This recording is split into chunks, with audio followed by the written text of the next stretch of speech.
ꯃꯌꯥꯝꯒꯤ ꯅꯨꯡꯉꯥꯏꯅꯕꯒꯤꯗꯃꯛ ꯂꯩꯖꯔꯤꯕ ꯃꯈꯜ ꯃꯊꯦꯜ ꯃꯅꯤꯄꯨꯔ ꯆꯦꯅꯦꯜꯅ ꯃꯌꯥꯝꯕꯨ ꯏꯀꯣꯛꯅꯣꯅ ꯈꯣꯏꯔꯝꯖꯔꯤ ꯉꯁꯤꯁꯨ ꯃꯌꯥꯝꯒꯤ ꯅꯨꯡꯉꯥꯏꯅꯕꯒꯤꯗꯃꯛ ꯃꯅꯤꯄꯨꯔꯤ ꯍꯣꯔꯔ ꯁ꯭ꯇꯣꯔꯤ ꯑꯃꯃꯨꯛ ꯄꯨꯗꯨꯅ ꯂꯥꯛꯆꯔꯤ ꯍꯣꯔꯔ ꯁ꯭ꯇꯣꯔꯤ ꯑꯁꯤꯒꯤ ꯃꯃꯤꯡ ꯌꯦꯛ ꯊꯣꯛꯅꯕ ꯋꯥꯔꯤ ꯑꯁꯤ ꯃꯃꯥꯡꯗ ꯊꯥꯒꯠꯆꯈ꯭ꯔꯕ ꯋꯥꯔꯤꯅꯤ ꯍꯧꯖꯤꯛ ꯑꯃꯨꯛ ꯐꯨꯜ ꯁ꯭ꯇꯣꯔꯤ ꯑꯣꯏꯅ ꯄꯨꯂꯞ ꯈꯣꯝꯖꯤꯟꯖꯔꯒ ꯃꯌꯥꯝꯗ ꯑꯃꯨꯛ ꯍꯟꯅ ꯇꯥꯍꯟꯖꯕꯅꯤ ꯋꯥꯔꯤ ꯑꯁꯤ ꯍꯤꯡꯂꯤꯕ ꯑꯃꯗꯤ ꯁꯤꯈ꯭ꯔꯕ ꯀꯅꯥꯒꯨꯝꯕꯤ ꯑꯃꯠꯇꯒ ꯃꯔꯤ ꯂꯩꯅꯖꯗꯦ ꯑꯏꯕꯅ ꯋꯥꯈꯜꯅ ꯁꯥꯒꯠꯆꯔꯒ ꯇꯥꯕꯤꯔꯤꯕꯁꯤꯡꯒꯤ ꯉꯥꯏꯍꯥꯛ ꯄꯣꯊꯥꯅꯕꯒꯤꯗꯃꯛꯇ ꯁꯦꯝꯖꯕ ꯋꯥꯔꯤꯅꯤ ꯍꯧꯖꯤꯛ ꯃꯌꯥꯝꯗ ꯈꯨꯗꯣꯜ ꯇꯝꯖꯔꯤ ꯃꯅꯤꯄꯨꯔꯤ ꯍꯣꯔꯔ ꯁ꯭ꯇꯣꯔꯤ ꯌꯦꯛ ꯊꯣꯛꯅꯕ ꯃꯇꯝꯗꯨ ꯂꯝꯇꯥ ꯊꯥꯅꯤ ꯂꯩꯀꯥꯏ ꯂꯩꯀꯥꯏꯒꯤ ꯑꯣꯏꯅ ꯂꯩꯁꯥꯕꯤꯁꯤꯡꯅ ꯁꯤꯟꯗꯨꯅ ꯊꯥꯕꯜ ꯀꯟꯅ ꯆꯣꯡꯅꯕ ꯃꯇꯝꯅꯤ ꯅꯨꯃꯤꯠꯇꯨ ꯖꯣꯂꯤ ꯍꯣꯏꯒꯤ ꯂꯩꯀꯥꯏꯒꯤꯁꯨ ꯊꯥꯕꯜ ꯆꯣꯡꯅꯕꯒꯤ ꯁꯦꯝ ꯁꯥꯔꯤ ꯂꯇꯥ ꯍꯣꯔꯦꯟ ꯃꯩꯔꯥꯕ ꯍꯣꯏ ꯂꯥꯛꯀꯅꯤ ꯍꯥꯏꯕ꯭ꯔꯣ ꯀꯩꯒꯤꯅꯣꯅꯦ ꯖꯣꯂꯤ ꯑꯗꯨ ꯍꯪꯉꯤꯗꯨꯕꯣ ꯁꯨꯝ ꯍꯪꯕꯅꯤꯗ ꯏꯁ ꯈꯪꯉꯤ ꯏꯕꯦꯝꯃ ꯗꯥ ꯃꯩꯔꯥꯕꯒꯤ ꯃꯃꯥꯟꯅꯕ ꯗꯥ ꯅꯣꯡꯅꯤꯟꯗ ꯉꯥꯎꯔꯤ ꯅꯠꯇ꯭ꯔꯣ ꯑꯩ ꯍꯥꯏꯅꯕꯤꯒꯦ ꯑꯗꯨꯏꯗꯤ ꯏꯁ ꯍꯥꯏꯕꯤꯔꯦꯗ ꯍꯣꯏ ꯏꯃꯥ ꯃꯥꯏꯕꯤ ꯅꯪ ꯂꯣꯏ ꯁꯤꯜꯂꯣꯅꯦ ꯁꯤꯟꯗꯣꯏꯅꯤ ꯀꯩꯅꯣ ꯃꯥꯏꯕꯤ ꯀꯥꯏꯅ ꯑꯁꯨꯝꯅ ꯂꯇꯥ ꯑꯃꯗꯤ ꯖꯣꯂꯤ ꯋꯥꯔꯤ ꯁꯥꯟꯅ ꯃꯃꯥꯟꯅꯕꯤ ꯃꯌꯥꯝꯒ ꯍꯣꯔꯦꯟ ꯅꯨꯡꯗꯥꯡꯒꯤ ꯊꯥꯕꯜ ꯆꯣꯡꯅꯕ ꯁꯦꯝ ꯁꯥꯔꯤ ꯁꯣꯝꯗ ꯅꯥꯀꯟ ꯑꯃꯗꯁꯨ ꯃꯩꯔꯥꯕꯗꯨ ꯃꯣꯟꯗꯥ ꯀꯟꯅ ꯅꯨꯡꯉꯥꯏꯔꯤ ꯊꯥꯕꯜ ꯆꯣꯡꯕ ꯆꯠꯂꯨꯒꯦ ꯂꯩꯁꯥꯕꯤ ꯃꯈꯨꯠ ꯄꯥꯏꯔꯨꯒꯦ ꯍꯣꯔꯦꯟ ꯄꯥꯏꯒꯦ ꯌꯥꯗ꯭ꯔꯗꯤ ꯕꯨꯝꯕꯔ ꯄꯤꯔꯒ ꯊꯦꯝꯒꯅꯤ ꯌꯥꯗ꯭ꯔꯒꯅ ꯄꯥꯏꯔꯣꯏ ꯌꯥꯔꯒꯅ ꯄꯥꯏꯅꯤ ꯊꯥꯕꯜ ꯆꯣꯡꯕ ꯂꯥꯛꯑꯗꯤ ꯐꯖꯅ ꯆꯣꯡꯉꯨ ꯋꯥꯔꯤ ꯁꯥꯒꯦ ꯍꯥꯏꯔꯗꯤ ꯀꯛꯆꯤꯡ ꯒꯥꯔꯗꯦꯟꯗ ꯀꯌꯥ ꯅꯨꯡꯉꯥꯏꯌꯨ ꯌꯦꯡꯉꯨꯅꯦ ꯃꯩꯔꯥꯕ ꯈꯪꯉꯤꯅꯤ ꯃꯤꯅꯥꯏ ꯀꯔꯤ ꯆꯥꯒꯦꯅ ꯈꯜꯂꯤꯅꯣ ꯒꯥꯔꯤ ꯆꯥꯒꯦꯅ ꯈꯜꯂꯤꯕ ꯀꯔꯤ ꯉꯥꯔꯤ ꯑꯁ ꯉꯥꯏꯈꯤꯗ꯭ꯔꯦꯗ ꯂꯥꯛꯑꯣ ꯑꯁꯤꯗ ꯊꯕꯛ ꯑꯃ ꯆꯠꯂꯨꯁꯦ ꯌꯥꯔꯣꯏꯍꯦ ꯀꯔꯤꯅꯣꯅꯦ ꯑꯩ ꯒꯥꯔꯤ ꯆꯥꯝꯃꯤꯁꯤ ꯎꯗ꯭ꯔꯣ ꯍꯣ ꯅꯪꯒꯤ ꯒꯥꯔꯤꯁꯤꯗꯅꯦ ꯆꯠꯂꯨꯁꯦ ꯍꯥꯏꯁꯦ ꯅꯨꯡꯉꯥꯏꯔꯤꯅꯦ ꯋꯥꯔꯤꯗꯤ ꯑꯩꯅ ꯈ꯭ꯋꯥꯡ ꯅꯥꯈꯩ ꯆꯥꯝꯃꯤꯕ ꯒꯥꯔꯤꯁꯤ ꯅꯪ ꯅꯨꯡꯉꯥꯏꯅꯕ ꯇꯥꯔꯦꯕ ꯑꯗꯣꯝꯗ ꯈꯜꯂꯨꯔꯅꯨ ꯏꯃꯥꯛꯁꯤꯗꯤ ꯂꯣꯏꯁꯤꯜꯂꯨꯔꯣꯅꯦ ꯃꯇꯝꯁꯦ ꯊꯦꯡꯉꯅꯦꯃꯤ ꯑꯗꯣ ꯀꯥꯏꯗꯅꯣꯕ ꯆꯠꯇꯣꯏꯁꯦ ꯅꯅꯥꯏꯒꯤ ꯒꯥꯔꯤꯗꯨ ꯉꯔꯥꯡ ꯑꯩꯈꯣꯏ ꯃꯔꯤ ꯅꯝꯃꯒ ꯇꯣꯡꯉꯨꯕꯗꯒꯤ ꯄꯝ ꯀꯥꯏꯈ꯭ꯔꯤꯗꯣ ꯈꯪꯍꯧꯗꯕ꯭ꯔꯣ ꯃꯥꯙꯣꯞ ꯆꯠꯂꯣꯍꯦ ꯃꯥꯒꯤ ꯒꯥꯔꯤꯗ ꯁꯣꯟꯖꯔꯒ ꯑꯩꯈꯣꯏꯗꯒ ꯇꯥꯏꯅꯤ ꯑꯗꯨꯃꯥꯏꯅ ꯇꯧꯅꯨꯀꯣ ꯍꯣꯏꯅꯦ ꯐꯔꯦꯅꯦ ꯑꯗꯣ ꯒꯥꯔꯤꯗꯣ ꯑꯝꯇ ꯂꯧꯔꯨꯁꯦꯕ ꯍꯣꯔꯦꯟ ꯊꯥꯕꯜ ꯆꯠꯄꯗ ꯒꯥꯔꯤꯗꯨ ꯆꯠꯇꯣꯏꯅꯤ ꯅꯣꯏ ꯏꯄꯨꯒꯤ ꯍꯝꯕꯔ ꯑꯃ ꯂꯩꯗꯨꯗꯤ ꯍꯣ ꯑꯗꯨꯗꯤꯅꯦ ꯅꯪ ꯍꯦꯛ ꯆꯠꯂꯣ ꯃꯁꯤꯗꯤ ꯂꯩꯔꯝꯃꯣ ꯑꯩ ꯂꯣꯏꯁꯤꯜꯂꯨꯈꯤꯒꯦ ꯑꯁꯣꯝꯅ ꯍꯥꯏꯔꯝꯂꯒ ꯃꯩꯔꯥꯕꯗꯨ ꯏꯃꯨꯡꯗ ꯆꯪꯈ꯭ꯔꯦ ꯁꯣꯝꯗ ꯅꯣꯡꯏꯟꯁꯨ ꯃꯩꯔꯥꯕꯒꯤ ꯒꯥꯔꯤ ꯑꯗꯨ ꯁꯨꯃꯥꯡꯂꯣꯝꯗ ꯏꯜꯂꯛꯑꯒ ꯄꯨꯔꯛꯂꯤ ꯃꯁꯤꯒꯤ ꯃꯇꯨꯡ ꯃꯈꯣꯏ ꯑꯅꯤ ꯅꯣꯡꯏꯟꯒꯤ ꯒꯥꯔꯤ ꯁꯦꯝꯂꯝꯕ ꯋꯥꯛꯁꯣꯞ ꯑꯗꯨꯗ ꯂꯥꯛꯂꯤ ꯃꯇꯝ ꯑꯗꯨꯗ ꯃꯩꯔꯥꯕꯅ ꯚꯥꯏ ꯅꯣꯡꯏꯟ ꯍꯣꯔꯦꯟꯗꯤ ꯆꯣꯡꯊꯥꯡꯒꯤ ꯊꯥꯕꯜꯗ ꯑꯣꯏꯅ ꯀꯥꯎꯊꯨꯔꯨꯁꯤꯀꯣ ꯃꯣꯏꯒꯤ ꯊꯥꯕꯜꯗꯨꯕꯨ ꯉꯁꯤꯔꯅꯦ ꯃꯥꯅꯦ ꯅꯪꯅ ꯌꯥꯝ ꯄꯥꯝꯖꯕ ꯖꯣꯂꯤꯗꯣ ꯉꯁꯤꯗꯤ ꯁꯥꯔꯤꯒ ꯁꯦꯠꯅꯤ ꯍꯥꯏꯕꯅꯤ ꯑꯁꯦꯡꯕꯩꯔꯣ ꯍꯥꯏꯁꯤꯕꯣ ꯑꯃꯥꯡꯕꯒꯤ ꯀꯩꯅꯣ ꯈꯪꯗꯦꯕ ꯑꯩꯅ ꯀꯔꯤꯒꯨꯝꯕ ꯂꯇꯥꯁꯦ ꯀꯣꯏꯔꯝꯗ꯭ꯔꯕ ꯖꯣꯂꯤꯁꯦ ꯅꯝꯗꯅ ꯀꯣꯏꯒꯗꯕꯅꯤ ꯍꯦꯛ ꯀꯔꯥꯏꯗꯁꯨ ꯂꯇꯥꯒ ꯍꯥꯟꯅ ꯊꯦꯡꯅꯔꯨꯗꯅ ꯑꯩꯁꯦ ꯊꯃꯣꯏ ꯀꯥꯏꯔꯕꯅꯦꯕ ꯇꯥꯅꯤꯡꯗꯦꯀꯣ ꯁ꯭ꯋꯥꯏꯗꯅꯦ ꯈꯣꯟꯗꯥ ꯂꯨꯇꯕ ꯋꯥ ꯄꯦꯠ ꯉꯥꯡꯒꯅꯨ ꯇꯥꯅꯤꯡꯗꯦ ꯑꯃꯈꯛꯇꯪ ꯇꯔꯛ ꯀꯣꯏꯖꯒꯦ ꯇꯧꯕꯁꯤꯗ ꯃꯤꯁꯧ ꯆꯪꯂꯛꯀꯅꯨ ꯄꯟꯊꯨꯡꯒ ꯌꯧꯗꯧ ꯃꯥꯟꯗꯦꯀꯣ ꯍꯣꯏꯗ ꯐꯥꯒꯤ ꯇꯧꯕꯅꯤ ꯑꯩꯈꯣꯏꯒꯤ ꯂꯇꯥꯗꯒꯤ ꯖꯣꯂꯤꯅ ꯀꯔꯤꯕꯨ ꯍꯦꯟꯖꯒꯦꯅꯦ ꯐꯦꯁꯟ ꯇꯧꯕꯁꯨ ꯍꯩꯇꯕ ꯂꯋꯥꯏ ꯅꯨꯄꯤꯗꯨꯕꯣ ꯍꯥꯏꯖꯧ ꯐꯪꯍꯧꯗ꯭ꯔꯃꯤꯅ ꯑꯁꯨꯝꯅ ꯃꯈꯣꯏ ꯑꯅꯤ ꯋꯥꯔꯤ ꯁꯥꯟꯅ ꯂꯥꯛꯄꯅ ꯅꯣꯡꯏꯟꯒꯤ ꯒꯥꯔꯤ ꯁꯦꯝꯐꯝ ꯑꯗꯨ ꯌꯧꯔꯦ ꯒꯥꯔꯤꯗꯨꯁꯨ ꯁꯦꯝꯕ ꯂꯣꯏꯔꯝꯕꯗꯒꯤ ꯑꯁꯦꯝꯃꯜ ꯄꯤꯊꯣꯛꯂꯝꯂꯒ ꯌꯨꯝꯂꯣꯝꯗ ꯑꯃꯨꯛ ꯍꯥꯏꯊꯔꯛꯂꯤ ꯑꯁꯨꯝꯅ ꯃꯇꯝꯗꯨ ꯍꯧꯈ꯭ꯔꯦ ꯅꯨꯃꯤꯠ ꯑꯗꯨꯒꯤ ꯅꯨꯃꯤꯗꯥꯡꯅꯤ ꯃꯩꯔꯥꯕꯗꯨ ꯅꯣꯡꯏꯟꯗ ꯐꯣꯟ ꯇꯧꯔꯛꯏ ꯚꯥꯏ ꯃꯇꯝꯁꯤꯕꯨ ꯉꯜꯂꯤꯕ꯭ꯔꯣ ꯑꯗꯨ ꯍꯪꯕꯩꯔꯣ ꯑꯩꯉꯣꯟꯗ ꯐꯣꯟ ꯇꯧꯔꯛꯏꯁꯦ ꯅꯪ ꯄꯨꯡ ꯌꯦꯡꯕ ꯍꯩꯇꯕ ꯃꯤꯔꯣ ꯑꯁ ꯇꯧꯔꯛꯑꯦꯅꯦ ꯃꯥꯏꯍꯧꯅꯕꯤꯁꯤ ꯍꯣꯏ ꯏꯕꯨꯡꯉꯣ ꯄꯨꯡ ꯌꯦꯡꯕ ꯍꯩꯕ ꯀꯌꯥꯝ ꯋꯥꯠꯂꯤꯒꯦ ꯋꯥꯊꯤ ꯇꯧ ꯂꯩꯔꯣꯅꯣ ꯄꯨꯡ 9 ꯇꯥꯁꯤꯟꯈ꯭ꯔꯦ ꯑꯩꯈꯣꯏꯗ ꯂꯥꯛꯑꯣ ꯃꯩꯔꯥꯕ ꯃꯅꯣꯖ ꯍꯣꯏꯁꯨ ꯂꯩꯔꯤꯌꯦ ꯄꯨꯟꯅ ꯆꯠꯈ꯭ꯔꯁꯦ ꯑꯗꯨ ꯉꯁꯥꯏꯅ ꯇꯥꯃꯤꯜꯗ ꯍꯥꯏꯌꯨ ꯌꯥꯗ꯭ꯔꯣ ꯏꯟꯗ꯭ꯔ ꯚꯩꯗ꯭ꯔꯅꯦ ꯃꯅꯣꯖ ꯄꯟꯖꯤꯜꯀꯥ ꯍꯣꯏ ꯌꯥꯔꯦ ꯂꯥꯛꯑꯣ ꯊꯝꯃꯦ ꯊꯝꯈ꯭ꯔꯦꯅꯦ ꯑꯁꯨꯝꯅ ꯐꯣꯟ ꯇꯧꯅꯔꯕ ꯃꯇꯨꯡ ꯃꯩꯔꯥꯕꯗꯨ ꯅꯣꯡꯏꯟ ꯍꯣꯏꯗ ꯂꯥꯛꯂꯤ ꯃꯁꯤꯗꯒꯤ ꯃꯈꯣꯏ ꯇꯔꯨꯛ ꯄꯨꯟꯅ ꯊꯥꯕꯜ ꯆꯣꯡꯕ ꯆꯠꯅꯕꯒꯤ ꯊꯣꯔꯛꯂꯤ ꯑꯁꯨꯝꯅ ꯂꯥꯛꯇꯨꯅ ꯃꯈꯣꯏ ꯃꯌꯥꯝ ꯑꯗꯨ ꯂꯇꯥ ꯍꯣꯏ ꯖꯣꯂꯤ ꯍꯣꯏꯒꯤ ꯊꯥꯕꯜ ꯆꯣꯡꯐꯝ ꯑꯗꯨ ꯌꯧꯗꯨꯅ ꯃꯈꯣꯏꯅ ꯈꯣꯏꯗꯥꯖꯕꯤꯁꯤꯡꯒ ꯄꯨꯟꯅ ꯅꯨꯡꯉꯥꯏꯅ ꯊꯥꯕꯜ ꯆꯣꯡꯂꯤ ꯑꯁꯨꯝꯅ ꯖꯣꯂꯤ ꯑꯃꯗꯤ ꯅꯣꯡꯏꯟꯁꯨ ꯊꯥꯕꯜ ꯆꯣꯡꯈꯤ matam aduda nongin na magi oiba thamoi gi wari kaya phongdoki joli su harau harau nongin na hariba singadu yaduna makoi ani numit adudagi nungsinaba haibadu oiki asomna nungsinnarakpa tha mari phajilakli nongma nongin amadi joli chingya amata phaminaduna wari sanari maduda jolina nonginda danongin kainoma hangena sarukti jalo ha kana sai bana tragadi saroi kariwano hairo adubro danongin gi mingse kamaina nongin thonkrino usi ki mingsi natradi amta lejadrabo hai sidi lagi wari ni ne yam athale de tholiba jani noi ki phajaba ma khalaga pangthon thon bodu nati ne hoiba adu kari athanoba ai khoi ipudo maiba maisongni mana thonbirambani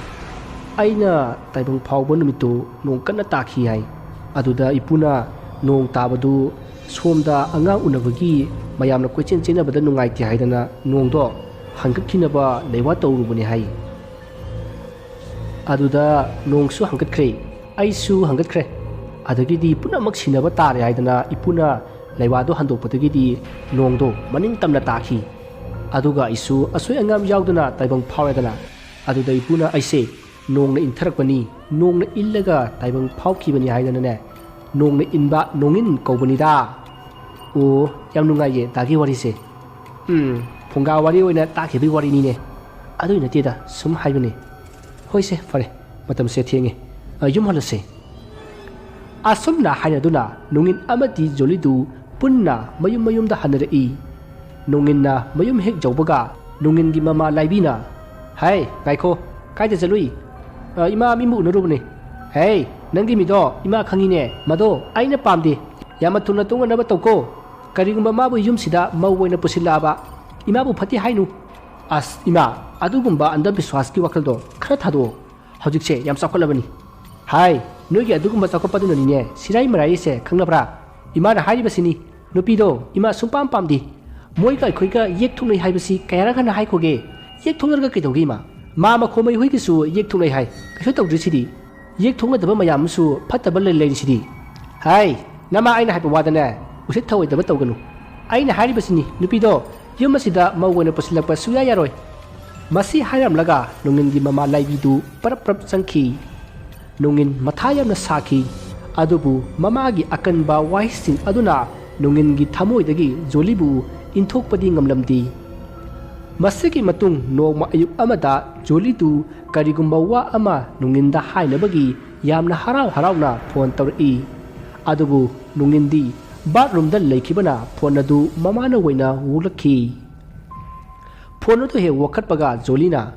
danungin ibanagi marupto ngarang ayonda phawrena hojik phone tawrame adu ibani amtang unase ai nungin gi mamani ngaiko phone thongkinu ibe mara joli haise hoi pani ma o ai nongwanda aphom khara haini ba kuirabani adubu ngasidi tanchare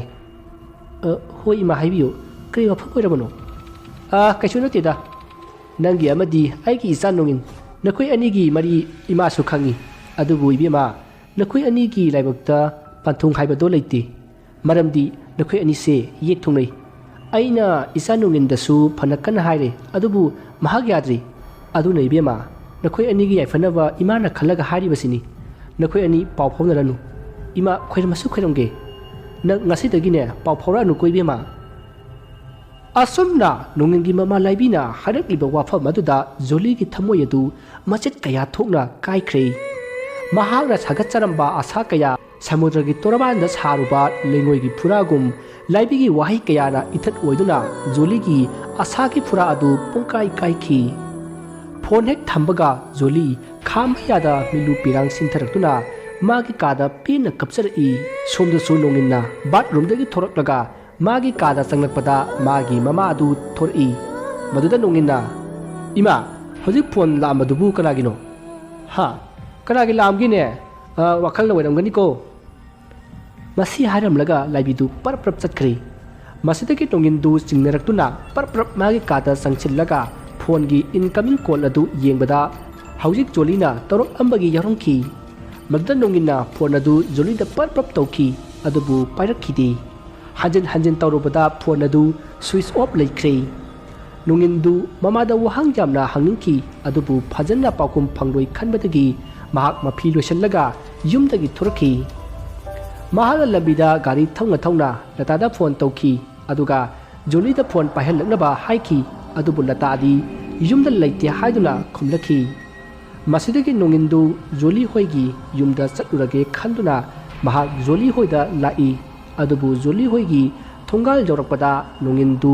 changma ngamdabadagi mahak joli hoigi lekai da leiba hotel amada phamlaga sa thaklaga leiki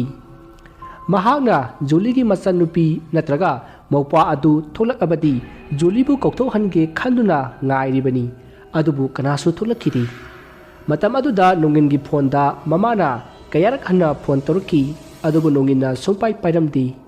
ngaihak leraga lata tu nongin da phone torki maduda nongin na kamai tore yum yorobo lata asomna hanglubada latana joli hoigi yum thangna bada leiba madom sa hoida phone toraga paihan bira o hairubada joli du yumda lehode kai chakibono khangdi hairi haina nongin da hairaki maduda nongin na lata da nang yumda hangadaba kayang watli ke haina hangi maduda latana aidi watli hore nongdang wairam hangani hairaki maduda nongin na joli na phone pairak taba switch off leikibagi wari punamak tamki aduga maga amuktang unaba pami haina latada nongin na haibada latana maha hojikti chatpa yararoi aduna nungtin pung ani phawgi manungda maga paw phawganaba tawrage haina nonginda hairaki asomna hainaraga phone adu thamnari phone hek thambaga mairabana nonginda phone torki bai nang kaida lege bai ai joli hoigi le kaida lege aduda nangdi kedoriba ha yumna lao ngawrobo nangbo nangi kari watke ha ima haire college ki lecture ni pabung haire army major ni nachina na oni subusunati nupibu mama thandro imagi mayukta lege khangano lao yumda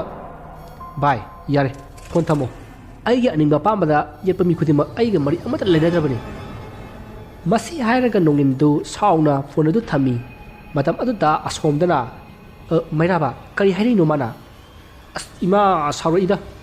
aisu phanakan hariduni magi anam kanbidu tokre magi mayukta leibangai amata mari thamoi mari leinade na hairi o adudi mana haisi mama aibusu mari leinaje singge madu madi khangdre he ima phai phai pusalasan mana pa manu pido pusalaga lungai na palorasanu mairaba ima chale he masi hayam laga nungin gi mama laibi adu kappaga chakre matam adu da mairaba na nungin da amuk hanna phone tauki maruda nungin na kayamu leire bai nang saunuko ima gi mamang da haide yadadana ai haikibani hoi yarese ai su khange ima do chakraba kappaga chakre ha khangdre bai ima su nungsi juli su kaya ningde kadobagi leiramino khangde ba ye kase bai lekti adadan leirimine sanabi haise leiramdadi karamna samasa ma semgani yare bai ridori ladagi chimpha pu hobu dai longwale as nang siri farese hela khajilunu imana nangna tawnimada tawrasano na hairam labani e asim gro bai hoemi ado nang kaidogena khalige bai juli singa si ai jumda pusilagena khale aduna noida thairage ko e ai khoida as yagadane talagana tale hayu yare bai ai phone tamage as amta ngai khoda farase poro lanse aisu yarobani ne ha asumna wari sadaraga phone adu thamnari matamti asum haujin khibana haujik nuthilgi pungani henjalaklei matam adu da latana nunginda phone toraki nunginna phone adu wakalaga kamai tawri hangbada latana haujik ngaihakki matungda joliga thorage aduga wari sanaro hairaki nungin yamna harauna hoi hairaga phone adu thamnari masiki matung nungdang wairamgi pung ahum helakpada lataga joliga du thoraki masidagi nunginga joliga unaduna wari sanari nunginna imana kari kari hairake haina hangi maduda jolina kaishu hairakti se ibalina yawgo marupto ngaram phawre nangi sarukto pukro joli kaigro nangna agi phone parak tridubo danungin se sian se loro ai changkhrage changkhiba yaroi ba se ngasi di ibani puna sakradawne tanungin kayo nang nahadubo ima ipagi mayok talibese ay di pamdi tanungin su atu penupi ama yengkro hoise yengkrage adu gaya kakaloba yarwoiba danungin asomna joliga nunginga mari kanna tawrari ngai lata tu changsil laktuna joli du mayumda hankinaba hairami matamadu da nunginna ma ngasi di pukrage haibada latana adudi ai su khangti nakoi ani yanabagi makha poli hairami somda joli su suya yaramdi masadagi nunginna phari adudi ai ngasi siruruni haiduna gari adu start tawi masidagi joli du upai leitaduna nungingi garida kakatki masigi matung latada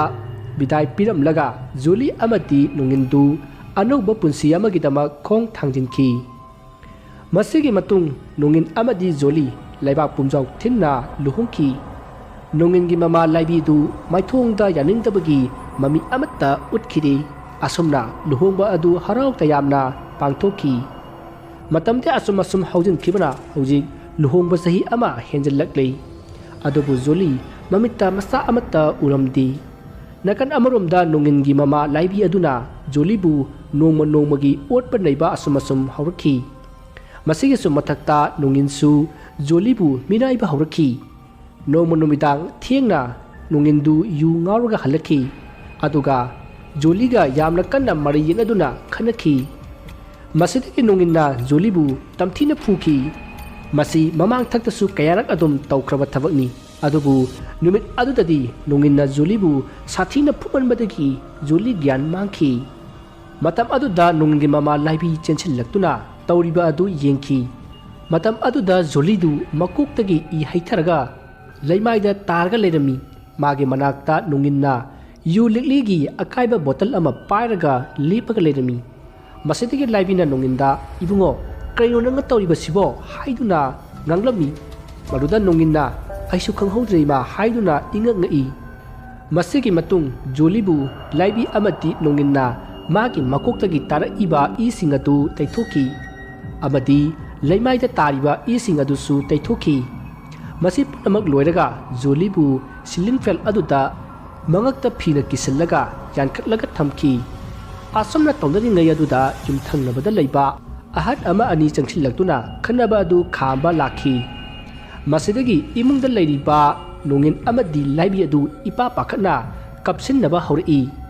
masidagi ahan singaduna thong hangnaba haibanbadagi thong hangki masidagi ahan singaduna kari tawnaba yaurage haina hangubada laibina magi mamong nupi adu masa matomta thauri yaduna siram le haiduna haiki pawadu tabada lagliba ahan singadu punga ngaki haujikta wangang lamba nupi amabu thauri yaduna siram le haiba aduda makhoi punga ngaki masidagi police ta paw piduna police kauki matam aduda nunginna police lakrabati phanarakpa tare haiduna ngasai joligi I taikhiba phi adu ka aduda leiriba upu aduki mathaki kachin amata thanamki tanza aduda police sing laktuna asiba adu lokhatki amadi ihang pawang tauki maduda nungingi mama laibina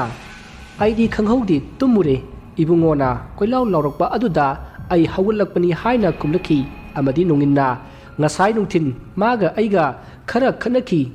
adunara khangde aina nungdang hanjilakpada thauri yalaga sirambani haina khumki adubu lekai miyoi singda hangbadadi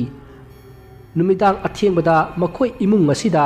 joliga kanna khanakibagi tai haina khumnaraki masiki matung joligi imung manung sagaina taina hauratuna nungingi yumda lakhi amadi yum adu amang ata kaya thokhanki nunginga magi mama laibigadu laibigi mapamda senduna lutki thodok asiki matangda pulisna laibita karigi joliga tatana khanaribano haina hangbada nungingi mama laibina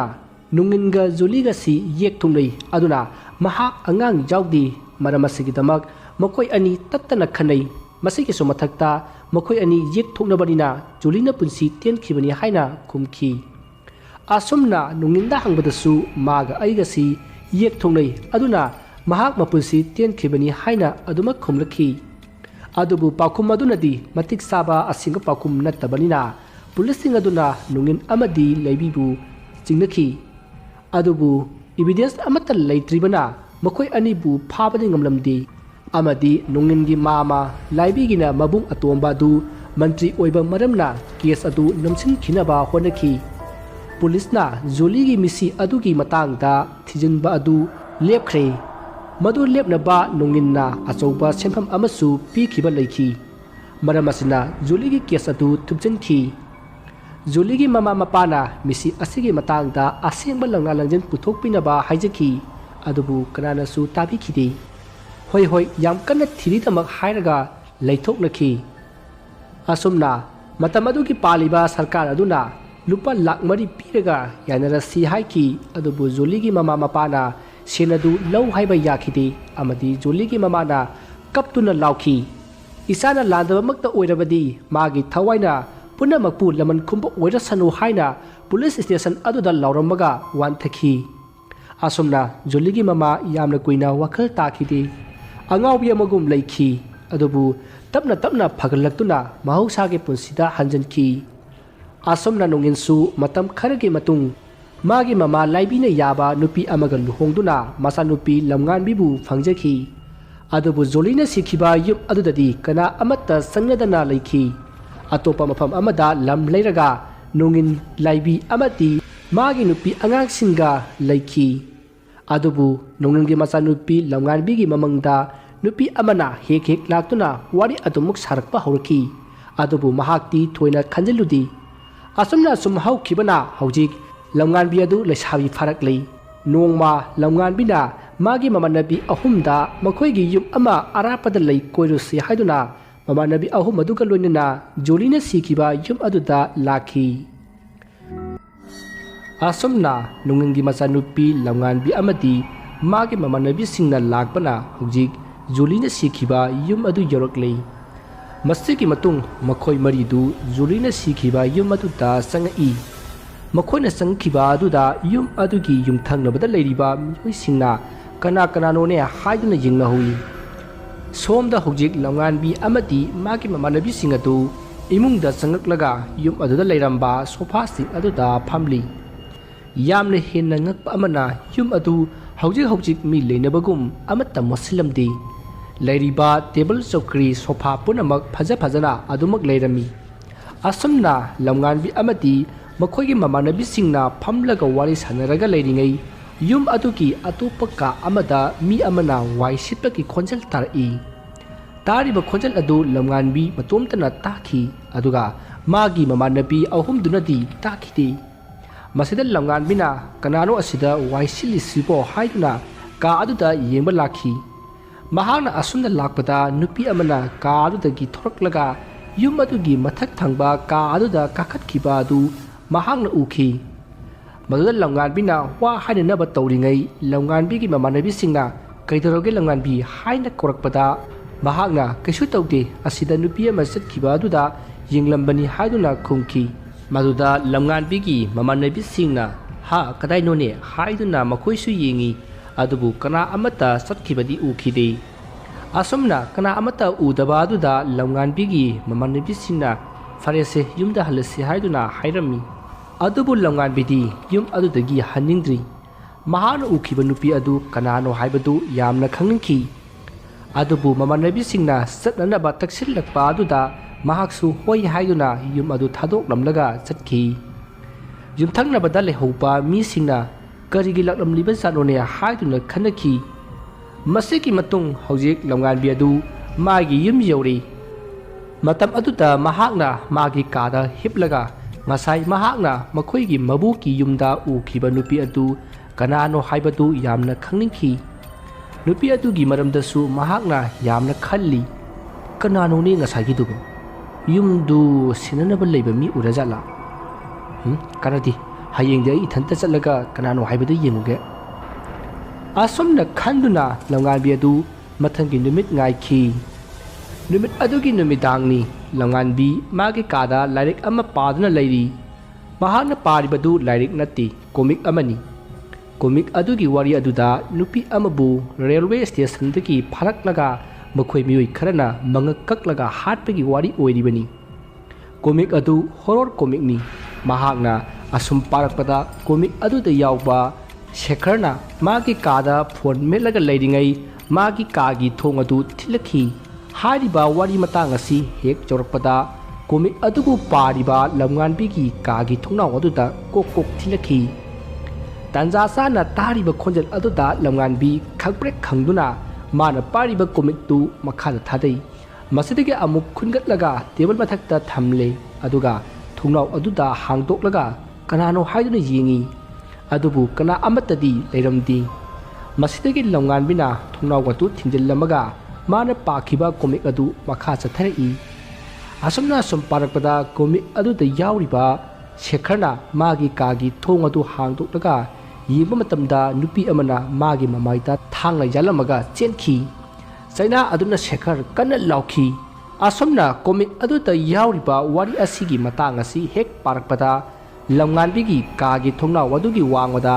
ꯅꯨꯄꯥ ꯑꯃꯅ ꯂꯥꯎꯕꯒꯤ ꯈꯣꯟꯖꯦꯜ ꯂꯥꯞꯅ ꯇꯥꯝꯅ ꯇꯥꯈꯤ꯫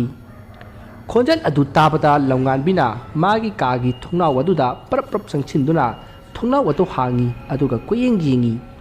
ꯃꯇꯝ ꯑꯗꯨꯗ ꯊꯣꯡꯅꯥꯎ ꯑꯗꯨꯒꯤ ꯃꯥꯌꯣꯛꯅꯕꯗ ꯂꯩꯔꯤꯕ ꯀꯀꯥ ꯕꯣꯔꯤꯁ ꯍꯣꯏꯒꯤ ꯌꯨꯝꯊꯛ ꯑꯗꯨꯗ ꯅꯨꯄꯥꯔ ꯅꯨꯄꯤꯔ ꯈꯪꯗꯕ ꯑꯃꯅ ꯂꯦꯞꯄꯒ ꯂꯩꯕꯗꯨ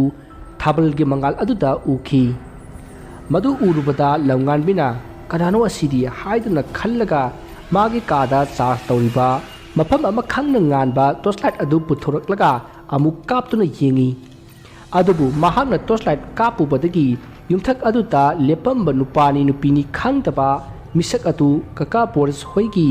ꯑꯁꯣꯝ ꯋꯥꯡꯃꯒꯤ ꯌꯦꯅꯈꯥꯔꯣꯝꯗ ꯆꯣꯡꯊꯈ꯭ꯔꯦ꯫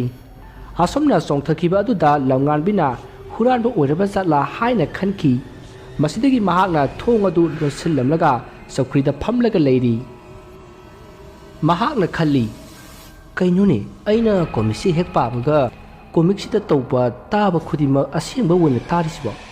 ꯀꯣꯃꯤꯛꯁꯤꯒꯤ ꯋꯥꯔꯤꯁꯤꯕꯨ ꯑꯁꯦꯡꯕ ꯊꯣꯛꯈꯤꯕ ꯄꯥꯕ ꯌꯥꯗꯕ ꯂꯥꯏꯒꯤ ꯋꯥꯔꯤ ꯑꯣꯏꯔꯕ ꯖꯥꯠꯂꯅꯦ? ꯑꯁꯨꯝꯅ ꯈꯜꯂꯒ ꯂꯩꯔꯤꯉꯩ ꯃꯥꯒꯤ ꯃꯇꯨꯡꯗꯒꯤ ꯏꯕꯦꯝꯃ ꯍꯥꯏꯅ ꯀꯧꯔꯛꯏ꯫ ꯈꯣꯟꯖꯦꯜ ꯑꯗꯨ ꯇꯥꯕꯗ ꯃꯍꯥꯛ ꯈꯪꯄ꯭ꯔꯦꯛ ꯈꯪꯉꯤ꯫ ꯃꯗꯨꯗ ꯃꯥꯒꯤ ꯃꯃꯥꯅ, ꯍꯥꯏ ꯀꯩꯅꯣꯅꯦꯍꯦ ꯑꯗꯨꯛ ꯊꯤꯅ ꯈꯪꯉꯤꯗꯨꯕꯣ ꯑꯩꯅꯤꯅꯦ, ꯆꯥꯛ ꯂꯣꯏꯔꯦ ꯆꯠꯊꯣꯛꯅꯕ ꯇꯧꯔꯨꯔꯁꯤ ꯂꯥꯛꯑꯣ꯫ ꯑꯁꯨꯝꯅ ꯀꯧꯔꯛꯂꯤꯕ ꯑꯗꯨ ꯂꯝꯉꯥꯟꯕꯤꯒꯤ ꯃꯃꯥ ꯑꯣꯏꯔꯝꯕ ꯑꯗꯨꯗ ꯂꯝꯉꯥꯟꯕꯤꯅ, ꯏꯃꯥ ꯍꯧꯖꯤꯛꯅꯦ ꯑꯩꯅ ꯀꯣꯃꯤꯛ ꯄꯥꯔꯤꯉꯩꯗ ꯀꯣꯃꯤꯛꯁꯤꯗ ꯑꯍꯥꯏ ꯑꯍꯥꯏꯕꯗꯣ ꯑꯁꯦꯡꯕꯒꯤ ꯑꯣꯏꯅ ꯁꯨꯝ ꯇꯧꯔꯛꯂꯤꯕ ꯑꯗꯨꯕꯨ ꯀꯩꯒꯤꯅꯣ ꯏꯃꯥ? ꯍꯥꯏ ꯅꯪꯒꯤ ꯚꯥꯞꯅ ꯑꯣꯏꯔꯝꯅꯤ꯫ ꯋꯥꯈꯜ ꯅꯧꯔꯤꯕ ꯅꯣꯏꯅꯅꯦ ꯑꯗꯨꯒꯨꯝꯕ ꯑꯀꯤ ꯇꯨꯖꯨꯅꯤꯡꯉꯥꯏ ꯑꯣꯏꯕ ꯋꯥꯔꯤꯗꯣ ꯄꯥꯒꯅꯨꯀꯣ꯫ ꯂꯥꯛꯑꯣ ꯆꯥꯛ ꯆꯥꯔꯨꯔꯁꯤ꯫ ꯑꯁ ꯏꯃꯥ ꯑꯁꯦꯡꯕꯅꯦ ꯑꯩꯅ ꯍꯥꯏꯔꯤꯁꯦ, ꯑꯩꯅꯅꯦ ꯊꯣꯡꯅꯥꯎꯁꯤ ꯍꯥꯡꯗꯣꯛꯑꯒ ꯌꯦꯡꯉꯨꯕꯗꯅꯦ ꯑꯩꯈꯣꯏꯒꯤ ꯀꯀꯥ ꯕꯣꯔꯤꯁ ꯍꯣꯏꯒꯤ ꯌꯨꯝꯊꯛꯇ ꯅꯨꯄꯤꯔ ꯅꯨꯄꯥꯔ ꯈꯪꯗꯕ ꯑꯃꯁꯨ ꯂꯦꯞꯄꯝꯃꯤ꯫ ꯑꯗꯨ ꯑꯩꯅ ꯇꯣꯔꯆꯂꯥꯏꯠ ꯀꯥꯞꯄꯨꯕꯗꯒꯤ ꯑꯁꯣꯝꯂꯣꯝꯗ ꯆꯣꯡꯊꯈ꯭ꯔꯦ꯫ ꯑꯁ ꯌꯥꯔꯦꯁꯦ ꯀꯥꯏꯗꯒꯤ ꯋꯥꯔꯤꯅꯣ ꯇꯨ ꯆꯨꯡꯉꯤ꯫ ꯅꯪꯗꯤ ꯀꯔꯤꯒꯤ ꯇꯣꯔꯆꯂꯥꯏꯠꯇꯨ ꯀꯥꯞꯄꯨꯔꯤꯅꯣ ꯍꯥ? ꯃꯊꯣꯡ ꯆꯥꯗꯦꯀꯣ ꯅꯪ꯫ ꯂꯥꯛꯑꯣ ꯆꯥꯛ ꯆꯥꯔꯨꯔꯁꯤ꯫ ꯍꯌꯦꯡꯈꯩ ꯀꯣꯃꯤꯛꯀ ꯑꯝꯇ ꯄꯥꯕ ꯌꯥꯔꯔꯣꯏ ꯀꯤꯗ꯭ꯔꯥ ꯈꯪꯗꯦꯅꯦ꯫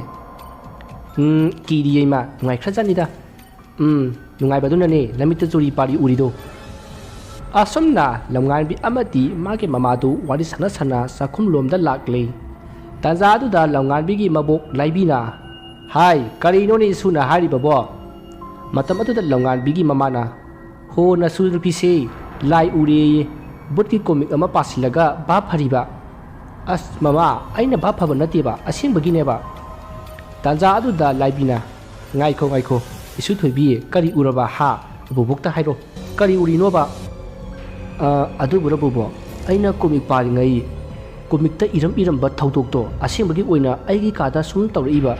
ꯑꯗꯨꯒ ꯑꯩꯅ ꯊꯣꯡꯅꯥꯎ ꯍꯥꯡꯗꯣꯛꯑꯒ ꯌꯦꯡꯕꯗꯅꯦ ꯀꯀꯥ ꯕꯣꯔꯤꯁ ꯍꯣꯏꯒꯤ ꯌꯨꯝꯊꯛꯇ ꯃꯤ ꯑꯃꯁꯨ ꯂꯦꯞꯄꯝꯃꯤ꯫ ꯑꯗꯨ ꯑꯩꯅ ꯇꯣꯔꯆꯂꯥꯏꯠ ꯀꯥꯞꯄꯨꯕꯗꯒꯤ ꯆꯣꯡꯊꯈ꯭ꯔꯦ꯫ ꯍꯦꯔꯥ ꯏꯃꯥ ꯏꯄꯦꯝꯃ ꯅꯣꯏ ꯀꯀꯥ ꯕꯣꯔꯤꯁꯅ ꯅꯪꯉꯣꯟꯗ ꯐꯥꯒꯤ ꯇꯧꯕ ꯑꯣꯏꯔꯝꯒꯅꯤ꯫ ꯑꯗ ꯅꯪꯒꯤ ꯀꯣꯃꯤꯛꯇꯨꯒ ꯇꯥꯟ ꯆꯥꯟꯅꯔꯨꯕ ꯑꯣꯏꯔꯝꯅꯤ꯫ ꯍꯌꯦꯡ ꯅꯣꯡꯉꯥꯜꯂꯒ ꯍꯪꯉꯣ ꯑꯩꯁꯨ ꯁꯤꯗꯤ꯫ ꯍꯪꯒꯦ ꯑꯗꯨꯕꯨ ꯕꯨꯕꯣꯛ ꯈꯣꯏꯅ ꯍꯥꯟꯅ ꯂꯩꯔꯝꯕ ꯌꯨꯝꯗꯣ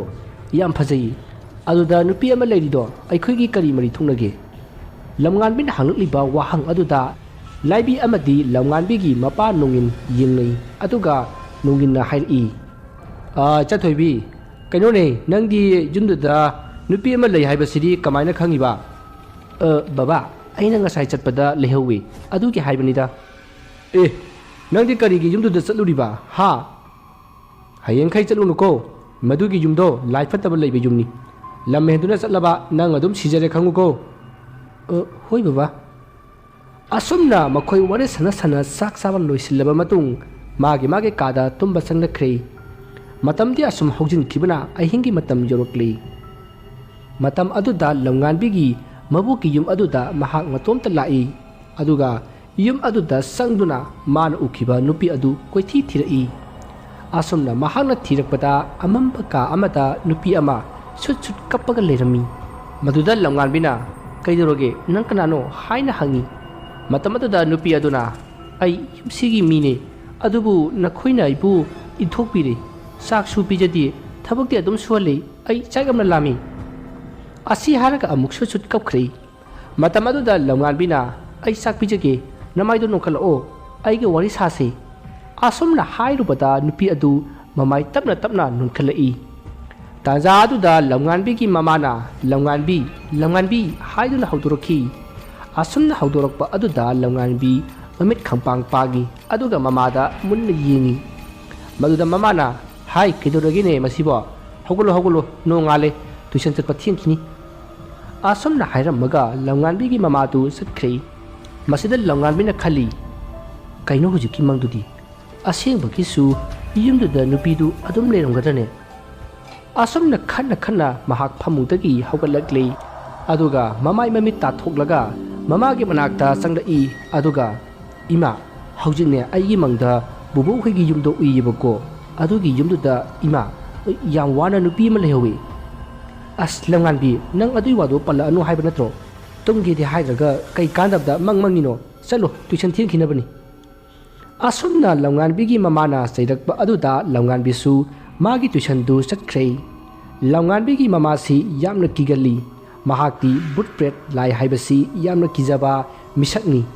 maramasina longan bida sarakliba wari aduda mahak hena kiduna longan bida sairibani masegi matung longan bigi mabok laibi du thabak ama satluni haiduna satki longan bigi mapa nongin su magi thabak satkhre hojik yum asida longan bigi mama du khaktamak leiri ngehak leiraga longan bisu halakli masidagi longan bina magi mamada mabuk amati mapa bungbu hangki maduda longan bigi mamana thabak chatna khi haina khumai matamatuda longan bina ima adudi tanan masari ibani thabak ama chaluse ha kai thabak no imadi sangoi ko as ima chaluse ba agi bubu hui yumduda chaluse ba ngamoi noi babana lai phattaba lei haidudi nang sune chalun ko as ima chaluse ba babana phagi tawrine adane phi phajaba mayam ama sana howe adu su yengkseba asumna longan bi da gidi taksilakba aduta longan bi ki mama su hoi haiduna yari asumna longan bi amati longan bi ki mama adu longan bi ki mabu ki yum jolina sikhiba yum aduda lakli asumna lakpana makhoi yum adu yauri masidagi makhoi ani yum manung aduda sangai hena ngakpa amana ngarang lakpadadi yamna nalhobani adubu ngasidi yum asi sahi kaya mi lenerudraba yum amagum yamna mosilami teban chakri mayam adusu atikpasu yaurami madu ubuda longan bi punga ngai mahakna mamada ima ngarang di yamna nalhobani hoyi yam mosilami kamai tawjano masibo asomna hairubada mamana ibema mafam simawung amani ima yam hainadre chara silao kadawdino ibani na sita sum leiraga asomna hainaringai yum adugi saksangromda karigumba ama thadabagi khonjal tarai khonjal adu tabada longan bigi mama adu kanna lauraga mapanda chenthoki mamagi matawatu ta longan bisu swai laukhiduna mahaksu mapanda chenthori matam adu da longan bina ima kaidorage haina hangi maduda mamana hojik tamna raidudi haina khumai maduda longan bina as ima nang sidiba aidi mihunga ayururi mihundo magdingai yum chila silao kaisu kandabda laini aina laisi asumna longan biga magi mamaga na wari sanaringai nupa ahan ama sangraklaga nakoibu yumsigi kana no haina hangi maduda longan bigi mamana pabung aikoi yumsigi mine nungin haidugi nupini aina aduga masina masa nupini o ꯑꯗꯣ ꯅꯈꯣꯏ ꯑꯅꯤꯅ ꯃꯐꯝ ꯑꯁꯤꯗ ꯂꯥꯛꯏꯁꯤꯕꯨ ꯀꯔꯤꯒꯤꯅꯣꯅꯦ ꯁꯨꯝ ꯍꯪꯕꯅꯤꯀꯣ ꯄꯥꯕꯨꯡ ꯁꯨꯝ ꯂꯥꯛꯄꯅꯤ ꯀꯩꯁꯨ ꯃꯔꯝ ꯂꯩꯇꯦꯗ ꯑꯣ ꯑꯗꯣ ꯏꯕꯦꯝꯃ ꯌꯨꯝꯁꯤꯗ ꯂꯩꯔꯤꯕ ꯊꯋꯥꯏꯁꯦ ꯑꯃꯨꯛꯇꯪ ꯂꯣꯏꯁꯤꯟꯅꯕ ꯇꯧꯅꯦ ꯃꯈꯣꯏ ꯌꯨꯝꯊꯪꯅꯕꯗ ꯂꯩꯔꯤꯕ ꯃꯈꯣꯏꯁꯦ ꯂꯩꯐꯝ ꯆꯥꯐꯝ ꯑꯃꯠꯇ ꯈꯪꯗ꯭ꯔꯦꯅꯦ ꯌꯨꯝꯕꯨ ꯅꯈꯣꯏ ꯌꯥꯎꯗ꯭ꯔꯒꯗꯤ ꯂꯥꯏꯁꯦ ꯂꯣꯏꯁꯤꯟꯕꯁꯨ ꯌꯥꯔꯣꯏ ꯍꯥꯏꯔꯤꯕꯅꯤ ꯑꯗꯨꯅ ꯅꯈꯣꯏꯅ ꯑꯃꯨꯛꯇꯪ ꯂꯣꯏꯁꯤꯜꯂꯨꯅꯦ ꯅꯠꯇ꯭ꯔꯕꯗꯤ ꯑꯩꯈꯣꯏꯁꯨ ꯅꯣꯡꯃꯗꯤ ꯁꯣꯏꯗꯅ ꯑꯋꯥꯐꯝꯗ ꯇꯥꯕ ꯁꯣꯏꯗꯦꯍꯩ ꯋꯥꯐꯝ ꯑꯁꯤ ꯇꯥꯕꯗ ꯂꯝꯉꯥꯟꯕꯤꯒꯤ ꯃꯃꯥꯗꯤ ꯀꯤꯕꯅ ꯂꯣꯏꯔꯤ ꯃꯗꯨꯗ ꯂꯝꯉꯥꯟꯕꯤꯅ ꯑꯍꯟ ꯑꯗꯨꯗ ꯍꯪꯉꯤ ꯏꯄꯨ ꯌꯨꯝꯁꯤꯗ ꯊꯋꯥꯏ ꯑꯃ ꯂꯩ ꯍꯥꯏꯁꯤꯕꯨ ꯀꯃꯥꯏꯅ ꯇꯧꯕ ꯊꯋꯥꯏꯅꯣ ꯀꯅꯥꯒꯤꯅꯣ ꯑꯁꯨꯝꯅ ꯍꯪꯂꯨꯕꯗ ꯑꯍꯟ ꯑꯗꯨꯅ ꯋꯥꯔꯤ ꯄꯨꯝꯅꯃꯛ ꯂꯤꯔꯛꯈꯤ ꯑꯗꯨꯒ ꯃꯍꯥꯛꯅ ꯃꯈꯥ ꯇꯥꯅ ꯍꯥꯏꯔꯛꯏ ꯑꯗꯨꯅ ꯏꯕꯦꯝꯃ ꯌꯨꯝ ꯑꯁꯤꯗ ꯃꯤꯍꯥꯠ ꯊꯤꯅ ꯅꯨꯡꯁꯤ ꯍꯩꯇꯅ ꯍꯥꯠꯈꯤꯕ ꯖꯨꯂꯤꯒꯤ ꯊꯋꯥꯏꯅ ꯃꯤꯑꯣꯏ ꯑꯅꯤ ꯄꯨꯗꯨꯅ ꯆꯠꯄ ꯄꯥꯝꯃꯤ ꯑꯃꯅ ꯅꯪꯒꯤ ꯅꯕꯣꯛ ꯂꯥꯏꯕꯤꯅꯤ ꯑꯗꯨꯒ ꯑꯃꯅ ꯅꯪꯒꯤ ꯕꯕꯥ ꯅꯣꯡꯏꯟꯅꯤ ꯑꯗꯨꯕꯨ ꯑꯩꯅ ꯀꯟꯅ ꯍꯥꯏꯖꯕꯗꯒꯤ ꯅꯣꯡꯏꯟꯗꯤ ꯃꯔꯥꯜ ꯂꯩꯇꯦ ꯊꯝꯕꯤꯔꯝꯂꯒꯦ ꯍꯥꯏꯔꯤ ꯑꯗꯨꯅ ꯅꯪꯒꯤ ꯅꯕꯣꯛ ꯂꯥꯏꯕꯤꯗꯤ ꯄꯨꯈꯤꯗꯕ ꯁꯨꯛꯌꯥ ꯌꯥꯔꯣꯏ ꯑꯗꯨꯅꯅꯤ ꯉꯁꯤ ꯐꯥꯎꯕ ꯌꯨꯝꯁꯤꯗ ꯂꯩꯔꯤꯕꯁꯦ ꯏꯄꯨ ꯀꯩꯒꯤꯅꯣ ꯅꯨꯄꯤꯗꯣ ꯍꯥꯠꯄꯗꯤ ꯄꯥꯕꯨꯡꯅ ꯍꯥꯠꯄꯅꯤ ꯑꯗꯨꯒ ꯀꯩꯒꯤꯅꯣ ꯕꯨꯕꯣꯛꯀꯤ ꯊꯋꯥꯏ ꯑꯣꯏꯅ ꯄꯨꯒꯦ ꯍꯥꯏꯔꯤꯕꯗꯤ ꯏꯕꯦꯝꯃ ꯑꯗꯨꯒꯤꯗꯤ ꯃꯔꯝ ꯂꯩ ꯍꯥꯏꯒꯦ ꯇꯥꯎꯀꯣ ꯅꯣꯏꯒꯤ ꯃꯃꯥ ꯆꯧꯕꯤꯁꯤ ꯅꯣꯏꯒꯤ ꯕꯨꯕꯣꯛꯅ ꯌꯦꯛ ꯊꯣꯛꯅꯩ ꯍꯥꯏꯗꯅ ꯁꯨꯛꯌꯥ ꯌꯥꯗꯦ ꯑꯗꯨꯕꯨ ꯅꯪꯒꯤ ꯄꯥꯕꯨꯡꯅ ꯉꯝꯗꯨꯅ ꯅꯝꯗꯅ ꯌꯨꯝꯁꯤꯒꯤ ꯃꯧ ꯑꯣꯏꯅꯅꯕ ꯄꯨꯁꯤꯜꯂꯛꯈꯤꯕꯅꯤ ꯃꯔꯝ ꯑꯁꯤꯅ ꯃꯍꯥꯛꯅ ꯃꯥꯒꯤ ꯃꯃꯧ ꯅꯨꯄꯤ ꯖꯨꯂꯤꯕꯨ ꯁꯨꯡꯅꯨꯡ ꯅꯨꯡꯁꯤꯗꯦ ꯑꯗꯨꯕꯨ ꯅꯪꯒꯤ ꯅꯄꯥꯕꯨꯡꯅꯗꯤ ꯌꯥꯝꯅ ꯅꯨꯡꯁꯤꯈꯤ ꯃꯁꯤꯗꯒꯤ ꯅꯈꯣꯏꯒꯤ ꯕꯨꯕꯣꯛ ꯂꯥꯏꯕꯤꯅ ꯃꯥꯏꯕ ꯑꯃ ꯇꯥꯟꯅꯔꯒ ꯅꯄꯥꯕꯨꯡꯗ ꯂꯩꯋꯥ ꯀꯥꯞꯁꯤꯟꯕꯗꯒꯤ ꯅꯄꯥꯕꯨꯡꯁꯨ ꯖꯨꯂꯤꯕꯨ ꯑꯣꯠꯄ ꯅꯩꯕ ꯍꯧꯔꯛꯈꯤ ꯑꯗꯨꯒ ꯅꯪꯒꯤ ꯅꯃꯥ ꯑꯍꯟꯒꯤ ꯃꯆꯥꯁꯨ ꯌꯥꯎꯗꯅꯕ ꯅꯪꯒꯤ ꯅꯕꯣꯛ ꯂꯥꯏꯕꯤꯅ ꯇꯧꯈꯤꯕꯅꯤ ꯃꯁꯤ ꯄꯨꯝꯅꯃꯛꯁꯦ ꯅꯪꯒꯤ ꯅꯄꯥꯕꯨꯡ ꯅꯣꯡꯏꯟꯅꯗꯤ ꯈꯪꯗꯦ ꯍꯧꯖꯤꯛꯁꯨ ꯈꯪꯗ꯭ꯔꯤꯕꯅꯤ ꯃꯔꯝ ꯑꯁꯤꯅ ꯅꯣꯡꯃ ꯃꯈꯣꯏ ꯑꯅꯤ ꯀꯟꯅ ꯈꯠꯅꯔꯒ ꯖꯨꯂꯤꯕꯨ ꯍꯥꯠꯈꯤꯕꯅꯤ ꯃꯔꯝ ꯑꯁꯤꯅ ꯅꯪꯒꯤ ꯕꯣꯕꯣꯛꯁꯦ ꯊꯋꯥꯏ ꯑꯁꯤꯅ ꯄꯨꯗꯨꯅ ꯆꯠꯈꯤꯕ ꯄꯥꯝꯂꯤꯕꯅꯤ ꯑꯁꯨꯝꯅ ꯑꯍꯟ ꯑꯗꯨꯅ ꯋꯥꯔꯤ ꯂꯤꯕꯗꯒꯤ ꯍꯧꯖꯤꯛꯇꯤ ꯂꯥꯏꯖꯁꯨ ꯃꯥꯒꯤ ꯃꯃꯥꯁꯨ ꯋꯥꯐꯝ ꯄꯨꯝꯅꯃꯛ ꯈꯪꯂꯦ ꯑꯗꯨꯕꯨ ꯑꯍꯟ ꯑꯗꯨꯅ ꯍꯥꯏꯔꯤꯕ ꯂꯥꯏꯕꯤꯕꯨ ꯖꯨꯂꯤꯒꯤ ꯊꯋꯥꯏꯅ ꯄꯨꯕ ꯄꯥꯝꯂꯤ ꯍꯥꯏꯔꯤꯕꯗꯨ ꯄꯨꯍꯟꯈꯤꯕ ꯄꯥꯝꯂꯝꯗꯦ ꯃꯔꯝ ꯑꯁꯤꯗꯒꯤ ꯌꯨꯝ ꯑꯁꯤꯗ ꯑꯃꯨꯛ ꯍꯟꯅ ꯂꯥꯛꯂꯔꯣꯏ ꯍꯥꯏꯔꯝꯂꯒ ꯂꯝꯉꯥꯟꯕꯤ ꯑꯃꯗꯤ ꯂꯝꯉꯥꯟꯕꯤꯒꯤ ꯃꯃꯥꯗꯨ ꯌꯨꯝꯂꯣꯝꯗ ꯍꯟꯈꯤ ꯃꯈꯣꯏ ꯑꯅꯤꯅ ꯌꯨꯝꯗ ꯍꯟꯖꯤꯜꯂꯛꯄꯗ ꯂꯥꯏꯕꯤꯗꯨ ꯐꯝꯂꯒ ꯂꯩꯔꯝꯃꯤ ꯃꯇꯝ ꯑꯗꯨꯗ ꯂꯥꯏꯕꯤꯅ ꯅꯈꯣꯏꯗꯤ ꯀꯥꯏꯗ ꯆꯠꯂꯨꯏꯕ ꯍꯥꯏꯅ ꯍꯪꯉꯤ ꯃꯗꯨꯗ ꯂꯝꯉꯥꯟꯕꯤꯅ ꯃꯕꯣꯛꯀꯤ ꯃꯅꯥꯛꯇ ꯄ꯭ꯔꯞ ꯄ꯭ꯔꯞ ꯆꯪꯁꯤꯜꯂꯒ ꯃꯈꯣꯏꯅ ꯖꯨꯂꯤꯅ ꯁꯤꯈꯤꯕ ꯌꯨꯝ ꯑꯗꯨꯗ ꯆꯠꯂꯨꯕ ꯑꯃꯗꯤ ꯑꯍꯟ ꯑꯗꯨꯅ ꯍꯥꯏꯔꯛꯄ ꯋꯥꯐꯝ ꯈꯨꯗꯤꯡꯃꯛ ꯇꯝꯈꯤ ꯃꯗꯨꯗ ꯂꯥꯏꯕꯤꯅ ꯇꯞꯅ ꯍꯥꯏꯔꯛꯏ ꯌꯥꯔꯦ ꯌꯥꯔꯦ ꯅꯪꯒꯤ ꯅꯊꯧ ꯇꯧꯖꯔꯨꯔꯣ ꯃꯁꯤ ꯍꯥꯏꯔꯝꯂꯒ ꯃꯍꯥꯛ ꯏꯃꯨꯡꯗ ꯆꯪꯈ꯭ꯔꯦ ꯃꯇꯝꯗꯨ ꯍꯧꯈ꯭ꯔꯦ ꯅꯨꯃꯤꯠ ꯑꯗꯨꯒꯤ ꯅꯨꯃꯤꯗꯥꯡꯅꯤ ꯂꯝꯉꯥꯟꯕꯤꯗꯨ ꯉꯔꯥꯡꯒꯤ ꯃꯇꯧꯒꯨꯝ ꯃꯥꯒꯤ ꯀꯥꯗ ꯂꯥꯏꯔꯤꯛ ꯄꯥꯔꯤ ꯆꯥꯛꯈꯨꯝꯗ ꯂꯝꯉꯥꯟꯕꯤꯒꯤ ꯃꯃꯥꯁꯨ ꯆꯥꯛ ꯊꯣꯡꯂꯤ ꯅꯣꯡꯏꯟꯁꯨ ꯃꯥꯒꯤ ꯊꯕꯛꯀꯤ ꯆꯦ ꯆꯥꯡ ꯈꯔ ꯂꯣꯏꯁꯤꯜꯂꯤ ꯑꯗꯨꯒ ꯂꯥꯏꯕꯤꯅ ꯇꯤꯚꯤ ꯀꯥꯗ ꯇꯤꯚꯤ ꯌꯦꯡꯂꯤ ꯃꯍꯥꯛꯅ ꯇꯤꯚꯤ ꯌꯦꯡꯅ ꯈꯜꯂꯤ ꯀꯔꯤ ꯉꯁꯥꯏ ꯑꯃꯥꯏꯕꯅ ꯍꯥꯏꯔꯛꯄꯗꯨꯕꯣ ꯑꯩꯁꯤ ꯅꯨꯃꯤꯠ ꯍꯨꯝꯅꯤꯒꯤ ꯃꯅꯨꯡꯗ ꯁꯤꯔꯅꯤ ꯍꯥꯏꯕ ꯑꯩꯒꯤ ꯏꯁꯨ ꯂꯝꯉꯥꯟꯕꯤꯅ ꯍꯥꯠꯀꯅꯤ ꯍꯥꯏꯕ ꯀꯔꯤꯅꯣ ꯇꯧꯔꯤꯁꯤꯕꯣ ꯑꯩꯅ ꯃꯔꯝ ꯑꯣꯏꯔꯒ ꯏꯃꯨꯡ ꯑꯁꯤꯗ ꯑꯇꯣꯞꯄ ꯑꯉꯥꯡ ꯂꯥꯛꯄ ꯉꯝꯗꯕꯅꯦꯁꯨ ꯍꯥꯏꯔꯛꯏ ꯑꯗꯨꯗꯤ ꯑꯩ ꯀꯅꯥꯒ ꯇꯥꯟꯅꯁꯤꯒꯦ ꯑꯁꯨꯝꯅ ꯈꯟꯗꯨꯅ ꯂꯩꯔꯤꯉꯩ ꯂꯝꯉꯥꯟꯕꯤꯗꯨ ꯃꯥꯒꯤ ꯀꯥꯗꯒꯤ ꯀꯟꯅ ꯂꯥꯎꯔꯛꯏ ꯃꯍꯥꯛꯅ ꯑꯁꯨꯝꯅ ꯂꯥꯎꯔꯛꯄ ꯑꯗꯨꯗ ꯂꯝꯉꯥꯟꯕꯤꯒꯤ ꯃꯃꯥ ꯃꯄꯥ ꯑꯃꯗꯤ ꯃꯕꯣꯛ ꯂꯥꯏꯕꯤ ꯑꯗꯨ ꯆꯦꯟꯁꯤꯜꯂꯤ ꯃꯈꯣꯏꯅ ꯑꯁꯨꯝꯅ ꯆꯦꯟꯁꯤꯟꯕꯗ ꯂꯝꯉꯥꯟꯕꯤꯗꯨ ꯂꯩꯃꯥꯏꯗ ꯒ꯭ꯌꯥꯟ ꯃꯥꯡꯂꯒ ꯇꯥꯔꯒ ꯂꯩꯔꯝꯃꯤ ꯃꯗꯨꯗ ꯅꯣꯡꯏꯟꯅ ꯂꯝꯉꯥꯟꯕꯤꯕꯨ ꯀꯟꯅ ꯀꯟꯅ ꯀꯧꯈꯤ ꯑꯃꯗꯤ ꯋꯥꯈꯜ ꯂꯥꯛꯅꯅꯕ ꯀꯟꯅ ꯍꯣꯠꯅꯈꯤ ꯇꯥꯟꯖꯥ ꯑꯗꯨꯗ ꯂꯝꯉꯥꯟꯕꯤꯗꯨ ꯀꯟꯅ ꯅꯣꯛꯂꯛꯏ ꯑꯗꯨꯒ ꯍꯥꯏꯔꯛꯏ ꯅꯈꯣꯏꯅ ꯂꯝꯉꯥꯟꯕꯤꯕꯨ ꯀꯟꯅꯤꯡꯂꯕꯗꯤ ꯌꯨꯝ ꯑꯗꯨꯗ ꯍꯧꯖꯤꯛꯃꯛ ꯂꯥꯛꯎ ꯃꯁꯤ ꯍꯥꯏꯔꯝꯂꯒ ꯑꯃꯨꯛ ꯋꯥꯟꯊꯈ꯭ꯔꯦ ꯇꯧꯔꯤꯕ ꯑꯁꯤꯗ ꯂꯥꯏꯕꯤꯅ ꯆꯤꯡꯅꯕꯗꯒꯤ ꯃꯥꯅ ꯍꯦꯛ ꯍꯦꯛ ꯌꯦꯡꯕ ꯑꯃꯥꯏꯕ ꯑꯗꯨ ꯐꯣꯟ ꯇꯧꯗꯨꯅ ꯈꯨꯗꯛ ꯑꯗꯨꯗ ꯂꯥꯛꯄꯤꯅꯕ ꯍꯥꯏꯈꯤ ꯃꯁꯤꯒꯤ ꯃꯇꯨꯡ ꯉꯥꯏꯍꯥꯛ ꯂꯩꯔꯒ ꯑꯃꯥꯏꯕ ꯑꯗꯨ ꯂꯥꯛꯂꯦ ꯑꯁꯨꯝꯅ ꯑꯃꯥꯏꯕ ꯑꯗꯨꯅ ꯀꯨꯞꯅ ꯌꯦꯡꯂꯕ ꯃꯇꯨꯡ ꯍꯥꯏꯔꯛꯏ ꯃꯁꯤꯗꯤ ꯑꯉꯥꯡ ꯑꯁꯤꯒꯤ ꯊꯋꯥꯏ ꯈꯔꯗꯤ ꯃꯐꯝ ꯑꯁꯤꯗ ꯂꯩꯇꯕ ꯀꯨꯏꯔꯦꯅ ꯌꯨꯝ ꯑꯃꯗ ꯀꯅꯥꯒꯨꯝꯕ ꯑꯃꯅ ꯐꯥꯖꯤꯟꯗꯨꯅ ꯊꯝꯈ꯭ꯔꯦ ꯑꯗꯨꯅ ꯉꯁꯤ ꯅꯨꯃꯤꯠ ꯍꯨꯝꯅꯤ ꯐꯥꯎꯕꯒꯤ ꯃꯅꯨꯡꯗ ꯂꯧꯊꯣꯛꯍꯧꯗ꯭ꯔꯕꯗꯤ ꯁꯣꯏꯗꯅ ꯁꯤꯔꯅꯤ ꯑꯗꯨꯅ ꯌꯨꯝ ꯑꯗꯨꯗ ꯍꯧꯖꯤꯛꯃꯛ ꯆꯠꯂꯒ ꯂꯧꯊꯣꯛꯍꯧꯔꯨꯁꯤ asumna amaiba adun hairakpa aduda lamnganbigi mamana e kanagi yumno haisibo jamaiba asumna hanglubada amaiba aduna jolina sikhiba yum aduni haina khumli adumna khumlakpa aduda lamnganbigi mama adu wa makha tadri masidagi lamnganbigi mapabungna lamnganbibu puduna jolina sikhiba yum aduda chatlasi haiduna sem sari masidagi makhoi amaiba aduga loinena nungdang aduda jolina sikhiba yum aduda laklei makhoina yum aduda hek jausilakpada akanma nungsi sitpa hui singna kappa akiba sapta kaya tauba horaklei makhoina yum adu hek jausilakpaga ngasai lamnganbi hoina yum aduda leiringai lakhiba ahan adu haujiksu laklei aduga lamnganbi hoiga loine rakhiba amaiba aduda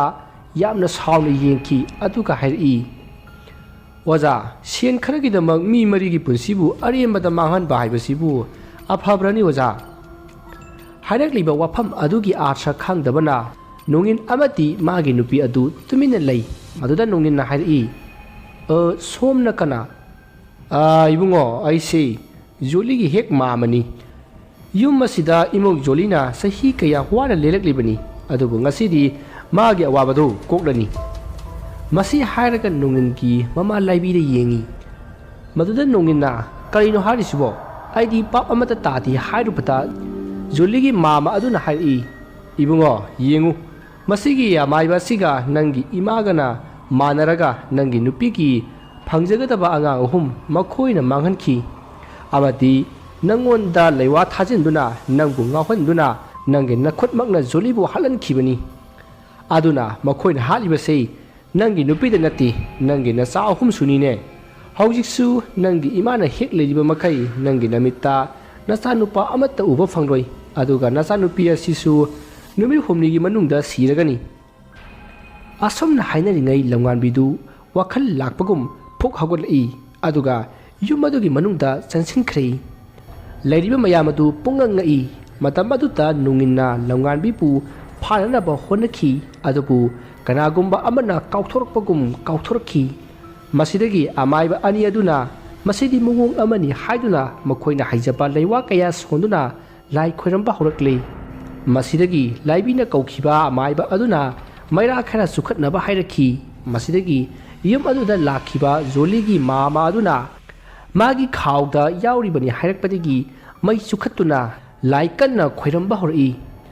tanja aduda lamnganbidu imung lomda kanna laurai tawriba mawong asida lamnganbigi mama adudi ki khibana wa angangba phawba ngamdri tanja aduda imung lomdagi lamnganbidu kanna chenthораklaga laibigi makhong adu pairaga soro singchinki lairiba amaiba ani amati nunginna yarana pasien sinbada yum adu thonglon sinkhri masidagi yum manungda laibina kanna laubagi khonjal tarki somdasu yum adugi thong adu phakainaba kanna honaki masidagi uchinna chin thong adu phakairi aduga imungda changlakpadadi laibidu marai sanga timthoklaga siduna leiramki misi adu ubada lamnganbigi mamadi aduma gyan makre masidagi amaiba ani aduna leiwa kaya sonduna joligi thawai adubu thingnaba kanna honaki matamaduda joligi thawai changliba lamnganbina hairi yumasigi aiga nungingena leiramba ka adugi upumathakta I taiba phi ama leiribani madu nakhonya loiselu madu natrapati ai yumasida adumak leikhini masi hairamlaga lamnganbi adu gyan makhre haujik thawai aduna hairambagi matung inna upu adugi mathakta kakhatuna yenglubada phi ama leiramki masidagi phi adu makhoina mai thaduna lai khoirambadagi joligi thawai adu yum adudagi chakhi asumna lai khoiramlaba matung leikai miyam taktuna laibigi asiba chang adu potoikhi masidagi gyan manglamba lamnganbi amati magi mamasu gyan lakle asumna thoram pangthok loraba matung makhoi yum aduda mi leiba yanaba amaiba aniduna lai khoirambikhi asumna matam kaya haukhre jolina sikhiba yum aduda laibigi mapuroiba du leiduna yum adubu ngak senki wari asi matang asida loijari wari asida soikiba lankiba wahai wata kibik tabiribisingna pukchel sauna ngakpigani